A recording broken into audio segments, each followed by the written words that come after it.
নমস্কার বন্ধুরা, তোমাদের জন্য দারুণ একটা বড়ির রেসিপি নিয়ে এসেছি, যা কোনোদিনও কেউ খাওনি। এই বড়ির রেসিপি একদম আমার সঙ্গে থাকো, তোমাদের ভালোবাসা দিয়ে একদম স্কিপ করে কেউ দেখো না, আমার সঙ্গে থেকে দেখো।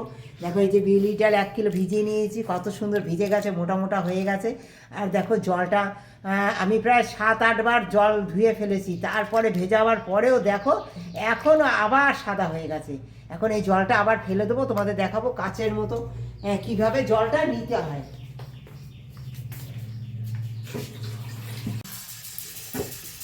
দেখো বন্ধুরা, এই যে কাচের মতো দেখতে পাচ্ছ তোমরা, ডালগুলো একেবারে কাচের মতো লাগছে। ঠিক এরকম যখন হবে, জলটা কাচের মতো দেখাবে, ঠিক এই অবস্থায় জলটা ধোয়া শেষ করবে তোমরা। যতক্ষণ সাদা হবে ততক্ষণই ধুতে থাকবে, যতক্ষণ না এটা কাচের মতো জলটা হয়ে যাবে ততক্ষণ ধুয়ে ধুয়ে নেবে। আর যখন দেখবে কাচের মতো সাদা হয়ে গেছে তখন ধোয়া বন্ধ করে দিয়ে এটা 7-8 ঘন্টা ভিজিয়ে দেবে, তাহলে এরকম সুন্দর গোটা গোটা মানে মোটা মোটা হয়ে যাবে। আর পেস্ট করতে খুব ভালো হবে, খুব তাড়াতাড়ি পেস্ট হয়ে যাবে। এবার আমি এগুলো সুন্দর, আমার যেহেতু ভিজে গেছে, হ্যাঁ, তাই আমি আবার এগুলো এখন আমি সুন্দর ভিজানো হয়ে কমপ্লিট হয়ে গেছে বলে আমি এখন এগুলো পেস্ট করে নেবো। বন্ধুরা, আমি না এই গ্রেটার দিয়ে সমস্ত চাল কুমড়ো কেটে নিয়েছি।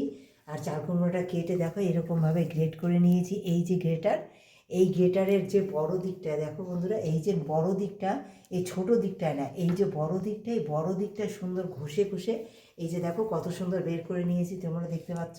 এরকমভাবে আমি সুন্দর বের করে নিয়েছি চাল কুমড়োটা সুন্দর। দেখো তারপরে কি করেছি বলো তো, যে রসটা থাকে তোমরা তো জানোই, চাল কুমড়োর যে এটা গ্রেট করার পরে প্রচণ্ড রস বেরোয়, হ্যাঁ, সেই রসটা একেবারে কিচেন টাওয়ালে সুন্দর ফেলে দিয়ে একেবারে সুন্দর চিপে নিয়েছি।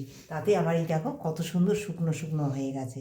তোমরা এইভাবে করে নিও, কারণ রসটা না ফেললে বড়িটা মানে বড়িটা ঠিক মতো দেওয়া যাবে না, রসটা যদি থাকে। এইভাবে শুকনো করে নিলে পরে বড়িটা দিতে সুবিধা হবে। আর তোমাদের কাছে একটা চমক, তো এখন আমি কিসের বড়ি দেবো, এটা তো অবশ্যই বিউলির ডাল। তোমরা দেখেছো আমি বিউলির ডাল ভিজিয়েছি। আর সেই বিউলির ডাল এই যে পেস্ট করে নিয়েছি, এই যে এখানেও আছে এখানেও আছে, হ্যাঁ। কিন্তু এটা আমি করব গন্ধরাজ বড়ি। এই যে গন্ধরাজ লেবু পাতা নিয়ে নিয়েছি সুন্দর ধুয়ে, এই গন্ধরাজ লেবু পাতা এর মধ্যে দিয়ে দেবো। আর দিয়ে দেবো, দেখো দেখতে পাচ্ছ, এই গ্রেটার দিয়ে আমি সুন্দর এইভাবে এই লেবুর খোসা খানিকটা দিয়ে দেবো।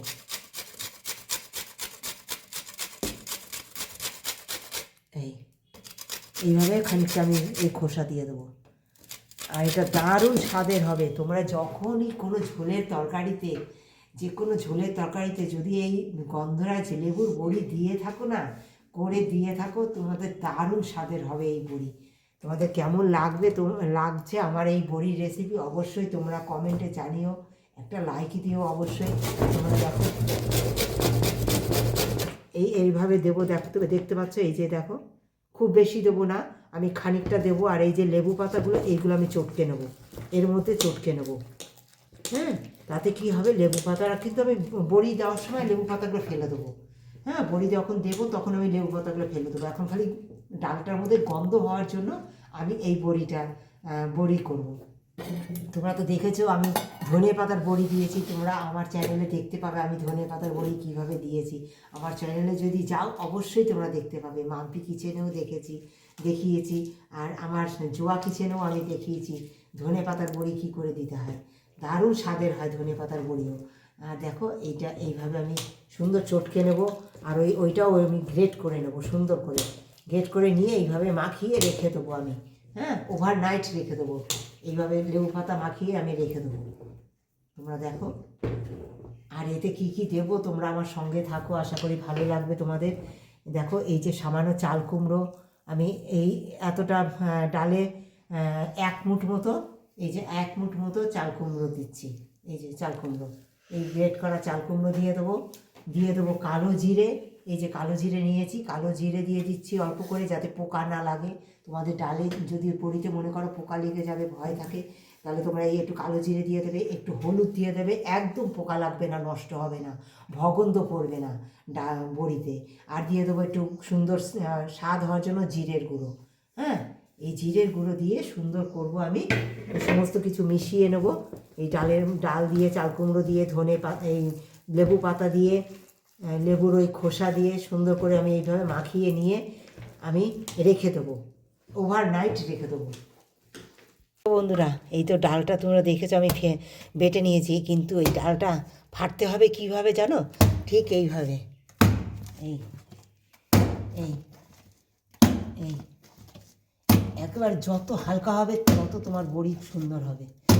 এই আর দেখো কত সুন্দর দেখো তোমরা, আমার বড়ি দেখো কত সুন্দর রেডি হয়ে গেছে বড়ি দেওয়ার জন্য। জলে দেখো এই যে ভেসে উঠেছে, মনে করবে আমার বড়ি দেওয়ার জন্য ডাল একদম রেডি, বুঝেছো? একদম সম্পূর্ণ ভেসে উঠেছে দেওয়ার সঙ্গে সঙ্গে, ভাববে এটা একদম তাহলে আমার ডাল বড়ি দেওয়ার জন্য ডাল একদম রেডি হয়ে গেছে। দেখো বন্ধুরা এই যে গন্ধরাজ লেবু নিয়েছি, এই গন্ধরাজ লেবু এই খোসাও একটু ঘষে আমি দিয়ে দেবো এর মধ্যে। বড়ি দেওয়া কমপ্লিট হয়ে গেছে। আর আমাদের বড়ি দেখতে খারাপ হয় কেন বলো তো? আমি তলায় কাপড়টা দিয়ে মশারির উপরে দেই, কারণ আমার খুব তাড়াতাড়ি শুকাবার জন্য, এক রোদে যাতে আমার বড়ি শুকিয়ে যায়। হ্যাঁ, তাই জন্য আমি এইভাবে মশারির উপরে দেই, পরে এই টিনের উপর দেই। এই কারণে টিন ভালো করে কাপড় দিয়ে মুছে নিয়েছি প্রথমে সকালবেলা। দেখো টিন একেবারে পরিষ্কার, মানে এখানে বসে ভাত খাওয়া যাবে এইভাবে পরিষ্কার করে নিয়েছি। তলায় কাপড়টা দিয়ে মশারির উপরে আমি সমস্ত দিয়ে দেবো। পরে আবার যখন এই কাপড়টা ভিজে যাবে, যখন একটুখানি হাফ টেনে যাবে, তখন আমি আবার কাপড়টা সরিয়ে দেবো একদিক, আর পুরো মশারির উপরেই বড়িটা থাকবে। তাহলে টিনের উপর একেবারে এক রোদে আমার শুকিয়ে যাবে। হ্যাঁ, আর এই আমার এই গন্ধরাজ বড়ির রেসিপি কেমন লাগলো তোমাদের, তোমরা অবশ্যই একবার একটু কমেন্ট করে জানিও, একটা লাইক দিও। নতুন বন্ধুরা যারা সাবস্ক্রাইব করনি সাবস্ক্রাইব করো, আর যারা ভালোবাসা দিয়ে আমার সঙ্গে রয়েছে প্রতিদিন তাদের অনেক ধন্যবাদ। এইভাবে তোমরা ভালোবাসা দিয়ে প্রতিদিন আমার সঙ্গে থেকো, যেন নতুন নতুন তোমাদের ভিডিও সামনে আনতে পারি, রান্নাবান্না সামনে আনতে পারি, যেন তোমাদের ভালো লাগে। এরকম তোমরা কমেন্ট করো, যেন কোন রান্নাটা ভালো লাগছে না কোনটা ভালো লাগছে সেটা অবশ্যই একটা কমেন্ট দিয়ে আমাকে জানিও। আর যদি আমার এই রেসিপি ভালো লাগে একবার তোমরা ট্রাই করো এই গন্ধরাজ বড়ির রেসিপি। যে কোনো তরকারিতে এই গন্ধ যখন তখন তো আর লেবু ঘরে থাকে না, আর তরকারিতে এই বড়িটা দিলে পরে দারুণ সুস্বাদু হবে আর গন্ধময়। দেখো, আর সেই যে পাতাগুলো দিয়েছিলাম সেই পাতাগুলো আমি ওভারনাইট রেখে দিয়েছিলাম, তারপরে আমি এইভাবে চিপে ফেলে দিয়েছি।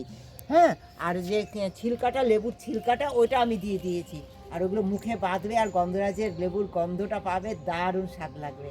কেমন লাগলো অবশ্যই তোমরা জানিও।